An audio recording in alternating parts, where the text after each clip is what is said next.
Hey hello everyone, this is your Bollywood spy यानी कि RJ Divya सोलगम। और इस वक्त मेरे साथ मौजूद है मराठी फिल्मों के सुपरस्टार, एक कमाल के अदाकार और एक कमाल के इंसान, स्वप्निल जोशी। स्वप्निल, सबसे पहले तो congratulations for superb response to your horror film Bali, या बली या Yeah, I बड़ी। think Bali, it's Bali. I think we were just about to release it on the 16th of April. Yes, ji. you are right. The response was amazing. Teaser को बहुत अच्छा response आया, poster को बहुत अच्छा response आया, and we were really, really, really, really hoping that we'd be able to release it on the 16th of April. But unfortunately, we are pushing the release because again, theaters have been shut down in the state. So a little roadblock. But yes, I think in the larger interest of things, I think it's the right thing to do.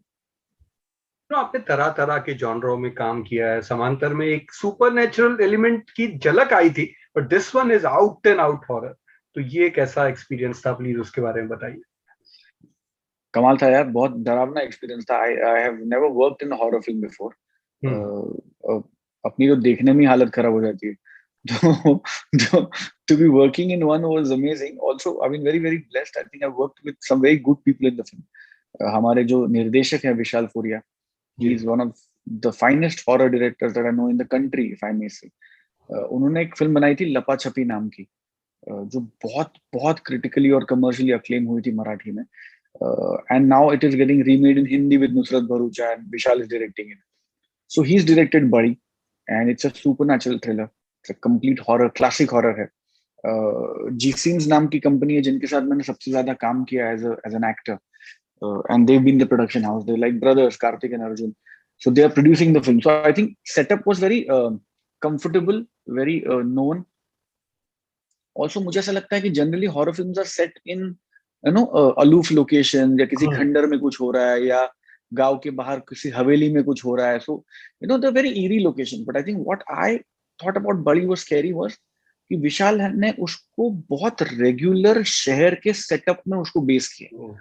तो भीड़ है, रोजमर्रा की जिंदगियां चल रही है, and right in the middle of all that chaos there is something very very scary happening. So it just, for me, it just ups the उसका डर 10 गुना बढ़ जाता है। क्योंकि आप जब किसी आप टिपिकली हॉरर फिल्म इमेजिन करते हो कि सुनसान जगह होगी, अकेलापन होगा, कोई आता जाता नहीं होगा, एंड वहां पे कुछ होता है। तो विशाल है सेट इट अप इन इतना कंप्लीटली अर्बन एनवायरनमेंट, जहां पे मतलब भीड़ भड़क्का है और चौबीसों घंटे लोग रहते हैं, and मतलब इंसानों के रहने की जगह नहीं है। और ऐसे सेटअप में हम्म। आपने एक हॉरर फिल्म को बेस किया, I think it just lot more challenging to deliver also. तो आई थिंक दैट मेक्स बड़ी, अकॉर्डिंग टू मी, बहुत अलग बनाती है उस इस हॉरर एक्सपीरियंस। अगेन विशाल ने जो जो किया था पिछली दफा, वो उससे तो ये अगेन पूरा ऑपोजिट ही हो गया। You know what he is doing. वहां पे जैसे कंप्लीटली गांव में वो कंप्लीटली भी एक छोटे से झोपड़े के पास पूरी कहानी थी, और यहाँ पे you saying that it's in urban city. Absolutely absolutely. I think मतलब विशाल ने लपाछपी की, then he did this amazing web show called criminal justice. Correct. I think he is taken the horror zone to a completely different level in बड़ी। और मैं इसलिए नहीं कह रहा हूँ कि मैं इस फिल्म को बिलोंग करता हूँ या ये मेरी फिल्म है, बट आई जेन्युइनली करते वक्त, ये अभी we also seen the film, हमने फिल्म देखी है final product, and I can assure you that it scares the hell out of you. It's very scary. You know, हमने मराठी सिनेमा में कई कमाल के ड्रामेटिक, रोमांटिक, कॉमेडी, बहुत सारे जॉनरास देखे, लेकिन हॉरर एक ऐसा जॉनर है जो बहुत ही स्लोली बढ़ रहा है मराठी सिनेमा में। मतलब अगर हम 80s में बात करें तो वो एक पिक्चर आई थी, दैट बावली वाला, दैट लक्ष्मीकांत बेर्डे वाली फिल्म जो थी, that was in a very comical way. And then now you know Vishal doing this movie, और थोड़ा थोड़ा जो शुरुआत हो रहा है, of course it's fantastic. But क्या लग रहा है आपको ये वजह for this delay in Marathi cinema? नहीं, I don't think so. I think you are absolutely right. But अगर आप देखें तो I think this is the trend the world over, दुनिया भर में। कंपेयर टू इवन हिंदी में अगर आप देखें तो, compare to commercial regular film, अगर आप रोमांटिक फिल्म देखें, कॉमेडी फिल्म देखें, एक्शन फिल्म देखें, तो उनके मुकाबले हॉरर फिल्म कम ही होती है। करेक्ट। क्योंकि ऑडियंस थोड़ा सा नीश है, ऑडियंस थोड़ा सा कम था। But I think in the last decade horror films have taken the world by storm, and दुनिया भर में some of the highest grossing films are horror films और सुपरनैचुरल फिल्म, जैसा हम उन्हें कहते हैं। तो I think slowly but steadily दुनिया भर में इसका ऑडियंस बढ़ रहा है। And Lapa Chhapi really kick-started that campaign again for Marathi films. And we are hoping and we are sure कि बड़ी उस ट्रेंड को आगे लेके जाएगा and it will just enhance the whole user experience. लपा छपी में आपने बताया विशाल के साथ काम किया, is doing the Hindi remake also, plus he is doing नागिन सीरीज आल्सो, तो कुछ बताइए उसके बारे में, कैसा लगा और क्या लग रहा है आपको भी रीमेक हो सकती है इन हिंदी और अनदर लैंग्वेजेस? ऑफ कोर्स हो सकती है, मुझे ऐसा लगता है कि होनी चाहिए, हो सकती है.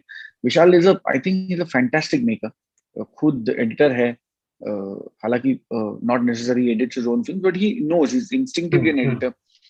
ही is in love with the horror genre. तो उसके लिए, विशाल के लिए हॉरर फिल्म बनाना सिर्फ सिर्फ काम का एक पार्ट नहीं है. He genuinely enjoys the genre, बहुत ज्यादा इन्वॉल्व हो जाता है वो उसमें. And he is a fantastic maker, knows his job, अपने काम को जानता है, अपने हुनर को, you know, he is very confident about his craft. And उसका स्टोरी टेलिंग बहुत कमाल है, क्योंकि हॉरर कहानी बताने के लिए, वो चीज what I realized after doing the film, क्योंकि मैंने पहले कभी की नहीं थी, तो मैंने अपने आप को पूरी तरह से विशाल के हाथ में सौंप दिया था कि भाई तू बोले उधर शोले, तू जो बोलेगा अपन करेंगे. Because I didn't have a benchmark as an actor की, you know, I've done a lot of romantic films, I've done a lot of comedy films, so I know कि कैसे होता है, क्या होता है. There's a certain comfort in those zones. But यहाँ पे, because it's my first experience, it was very more, all the more critical for Vishal to have handled it better. And I think he's done a fab job. He just understands the pulse of the audience as far as the horror genre is concerned. और उसको पता है कि कहाँ shrill आने वाला है, उसको पता है कि कहाँ एंटिसिपेशन है, उसको पता है कहाँ साइलेंस वर्क करेगा, उसको पता है कहाँ बैकग्राउंड म्यूजिक का जादू चलने वाला है. So he knows the craft. And आप, यू अग्री विद मी कि कोई भी आदमी, कोई भी इंसान, आदमी औरत, कोई भी इंसान जिसको अपना क्राफ्ट आता हो, उसके साथ काम करने का मजा ही अलग. I think working with Vishal was a wonderful experience. Swapnil, देखो जो आपने कहा कि पहले एक जो हॉरर फिल्में होती थी अलग टाइप की जो होती थी, no we all grown up with the Ramsays and all those Ramu की फिल्में वेयर सडनली भूत आके झटका देता था, ये टाइप का. But now things have change, as you mention last 10 years में, डेकेड में, जो इंटरनेशनली भी जो वहां पे भी जो फिल्में बन रही है वो बहुत ही डिफरेंट साइकोलॉजिकल हॉरर और सुपर नेचुरल एलिमेंट्स को बना रहे. तो एक एक्टर के लिए, यू नो, लोग जो ऑडियंस के हिसाब से when they come to see such films, एक तो होता है उनको डर लगे और दूसरा उन्हें चाहिए कि हमारे फेवरेट एक्टर को डर लगे. तो वो कितना इंपॉर्टेंट और कैसे लाना होता है, बिकॉज आजकल तो सब कुछ सीजीआई एंड एवरीथिंग, तो वो एज एन एक्टर आपको वो जो डर आपके चेहरे पे आना चाहिए, वो कितना इंपॉर्टेंट होता है और कैसे करते हैं? सो बहुत इंपॉर्टेंट था, मेरे लिए भी बहुत इंपॉर्टेंट था. And I was also, like I said, as an actor मैंने कभी इन इमोशंस को टच नहीं किया. मतलब मैं इतना, मेरी एक्टिंग के करियर में इतना कभी नहीं डरा हूँ, या इतना मैं कभी चिल्लाया नहीं हूँ जितना मैं इस फिल्म के दौरान चिल्लाया. So again, as an actor also it was fun because I was tapping new emotions. I was venturing into new territories that I've never been into as an actor. But Vishal also, and our production, the GFilms boys, Karthik and Arjun, I think they also took special care of all this. मतलब एक अगर छोटी सी बात आपको कहूँ तो, none of us had seen the ghost in the film. Correct. Right till the shoot. And elaborate arrangements were made in the production to make sure that the ghost has separate entries and exits to the set or to the locations. None of us ever saw the ghost otherwise. Wow. None of us. Also, Vishal ने बहुत एक interesting चीज की थी, that उसने, including me, nobody knew the entire story. He had narrated, so you only knew your part, I knew my part, somebody else knew his or her part. So हमको भी वो जो एक क्लाइमैक्स की क्यूरियोसिटी होती है ना, वो जो क्यूरियोसिटी हानि, if I already know what is going to happen in the end, तो मैं कितना भी अच्छा एक्टर क्यों ना हूं, I will obviously, you know, there is always a fear कि I'll give it away. लेकिन अगर मुझे genuinely पता नहीं है कि क्लाइमैक्स क्या है, then that fear or that anxiety is also going to come on my face throughout the shoot of the film. It's organic. So विशाल ने genuinely हम सबको, और सारे किरदारों को उतनी कहानी बताई थी जितनी हमको फिल्म में एज अ कैरेक्टर पता होना जरूरी था. So even when I was performing a scene, मुझे नहीं पता था कि इसका आउटकम क्या होने वाला है, because he didn't want me to know the outcome. So that natural fear, that natural anxiety, वो जो एक नेचुरल खौफ, डर, या वो जो एक क्यूरियोसिटी होती है ना कि अब ये दरवाजा मैं खोल तो रहा हूँ लेकिन दरवाजा खुलने के बाद होगा क्या, True. वो मुझे जेन्युइनली नहीं पता होता था जब मैं वो दरवाजा खोल रहा होता। Wow, this is too तो good. मुझे नहीं पता होता था कि सामने भूत होने वाला है या सामने कोई नहीं होने वाला है, it's false care. But Vishal always कहता था कि सर ट्रस्ट मी, आप ये शॉट दो, आई कांट टेल यू कि नेक्स्ट शॉट क्या होने वाला।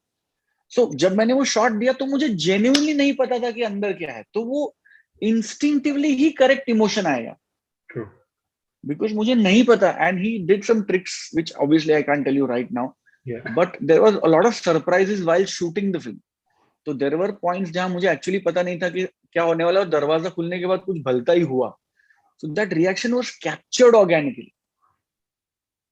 तो it was amazing, it was an absolute, जिसे हम इंग्लिश में कहते हैं ना, it was an experience in itself, एक अलग अनुभव था मेरे लिए एज एन एक्टर।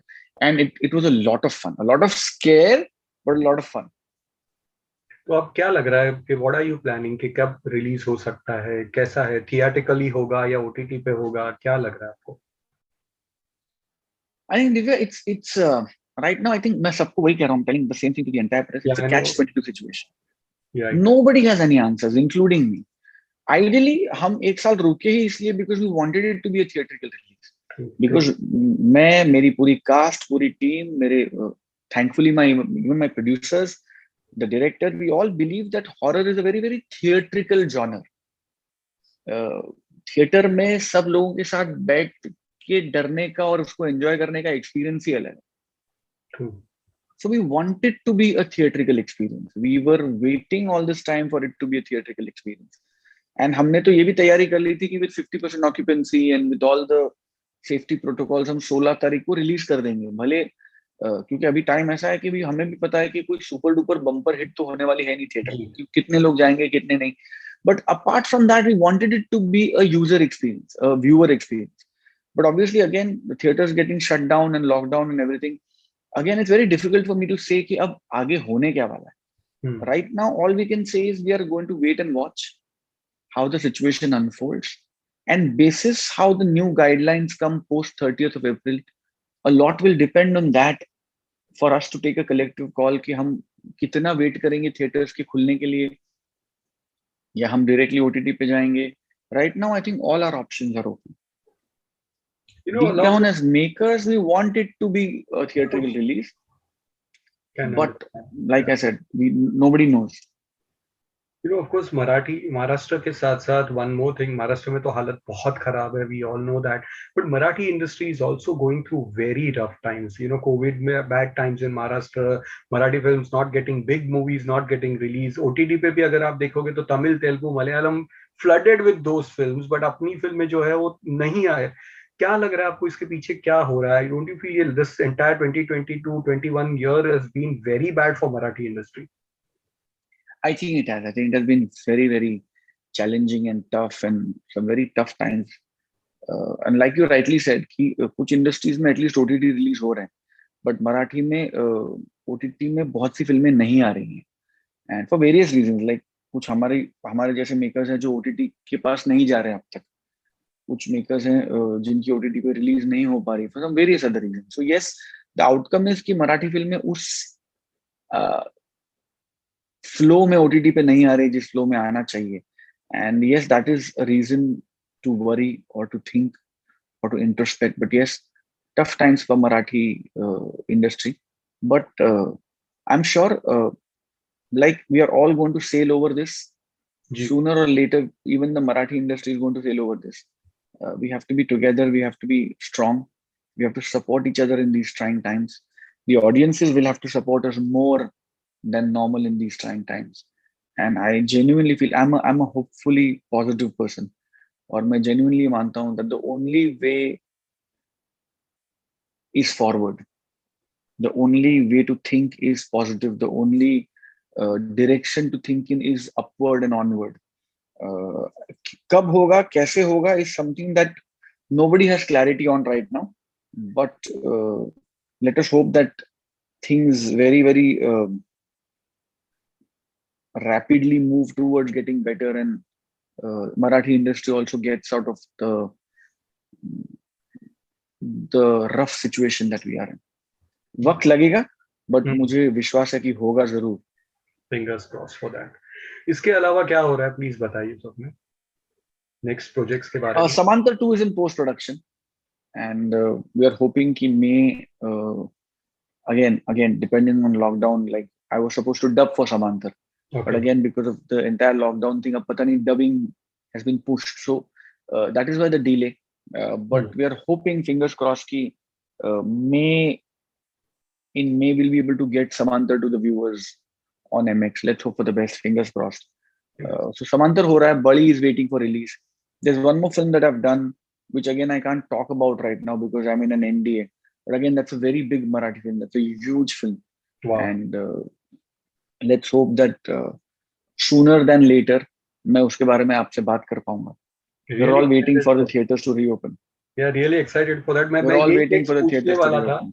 कि नेक्स्ट क्या हम देख सकते हैं, आप जो 3-4 जो बिग मराठी सुपरस्टार्स है एक साथ वापस आए, and that would be like the comeback of Diwali release and let the theatres be full 100%, मतलब 200 करोड़.